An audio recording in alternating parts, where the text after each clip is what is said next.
kids, I'm sure many of us had toys from big franchises: Star Wars, Teenage Mutant Ninja Turtles, Transformers.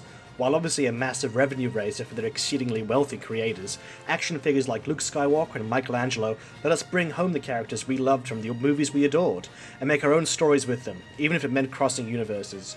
To a kid, there's no problem if Han Solo gets into a fistfight with Tony Stark, because that's just awesome. Disney Infinity 3.0 embraces this philosophy, with Disney's ever-increasing hold of multiple properties allowing several huge franchises to cross over and interact like never before. And to make things even better, the game itself is top-notch too.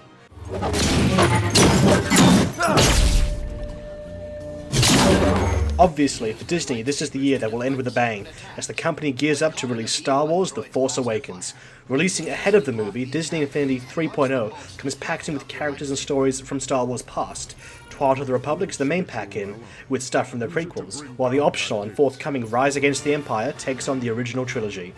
Once again, gameplay in Disney Infinity is driven by collectible figurines, which can then be played in-game using the Disney Infinity base, with up to 2 players in co-op. Don't try it, Anakin. I have the high ground. I've quadrupled my flip power. In addition to a slew of new characters from the original trilogy, prequels and television shows Clone Wars and Rebels, there's also a heap of other Disney characters finally coming to Infinity. Some obvious additions include Olaf from Disney's money printing machine Frozen and Mickey Mouse, but there's also a couple of characters from Tron Legacy now available too. The detailing on these figures is superb, and all of them make the transition into Infinity's uniform art style really successfully. The best news for Infinity fans is 3.0 is the first time the game itself actually plays really well. There were bright points in the past 2 versions.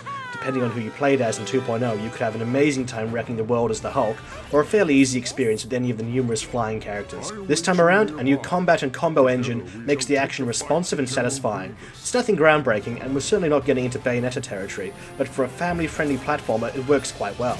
This is thanks to developer Ninja Theory's involvement in the engine, the developers of DMC and Heavenly Sword.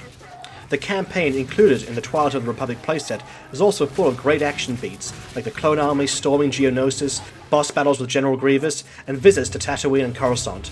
It feels so much more fleshed out as a narrative experience, rather than just a set of tools for the toy box. You have no idea what kind of threat you are facing! Over for you, the war is. Prisoner you now are. I disagree!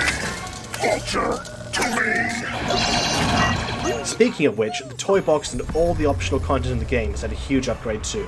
In the main hub, there are numerous areas to explore and customize. You can have your own house to decorate, you also undertake challenges and recruit and level up your own sidekick. A new racing engine designed by Sumo Digital also allows players to build their own racing tracks with decent handling and fun physics. Again, it's not going to blow Mario Kart out of the water, but the platform for kids' creativity is there, and it'll be fun to see what they can come up with. Anything would have to be better than what I came up with. Disney Infinity 3.0 feels like the true next-gen entry for the series.